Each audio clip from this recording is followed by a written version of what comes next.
21-ാം തീയതിയാണ്. ജൂൺ 21-ാം തീയതി അവധി ദിവസമായതുകൊണ്ട് നമ്മൾ ഇന്നേ ദിവസം ഈ 2 ദിനങ്ങൾ സംയുക്തമായിട്ട് ആഘോഷിക്കുകയാണ്. ആദ്യം ലോക സംഗീത ദിന സന്ദേശം നമസ്കരിക്കാം. അവതരിപ്പിക്കുന്നത് ദീർഘ എൻ വിഷ്ണു. ഓരോ ഈണവും താളവും ആസ്വാദകരമാകുന്നു. മനസ്സിനെ തൊട്ടറിഞ്ഞ ഗാനങ്ങൾ തീർത്ത ലോകത്തെ വിസ്മയിപ്പിച്ച പ്രതിഭകൾക്കായുള്ള ആദരവ് കൂടിയായി ഈ ദിനം മാറുന്നു. സംഗീതം പ്രപഞ്ചത്തിന് ഒരു ആത്മാവിനെയും മനസ്സിന്റെ ചിറകുകളെയും ഭാവനയ്ക്ക് പറത്തലിനെയും നൽകുന്നു. ജീവിതത്തിന്റെ തിരക്കുകളിൽ നിന്ന് അല്പം ആശ്വാസം കണ്ടെത്താൻ സംഗീതത്തോളം മികച്ച മറ്റൊരു മാർഗമില്ല. മാനസിക പിരിമുറുക്കങ്ങൾ കുറയ്ക്കാനും സംഗീത ദിനാശംസകൾ. സംഗീതോപകരണം എന്നത് സംഗീത ശബ്ദങ്ങൾ ഉണ്ടാക്കുന്നതിനായി സൃഷ്ടിക്കപ്പെട്ടതോ പൊരുത്തപ്പെടുത്തിയതോ ആയ ഒരു ഉപകരണമാണ്.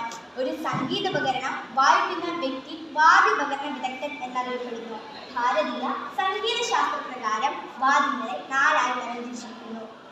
4 തരം വാദ്യങ്ങളെ താഴെ പറയുന്നവയാണ്. 1. തന്ത്രിവാദ്യങ്ങൾ, സ്ട്രിംഗ്ഡ് ഇൻസ്ട്രുമെന്റ്സ്. സ്വരവിസ്താരണത്തിന് അനുയോജ്യമായ വീണ, തമ്പുരു, സിത്താർ, വയലിൻ തുടങ്ങിയവയാണ് തന്ത്രിവാദ്യങ്ങൾ. 2. അവനന്തവാദ്യങ്ങൾ, പെർക്കഷൻ. മഴ പെയ്തോ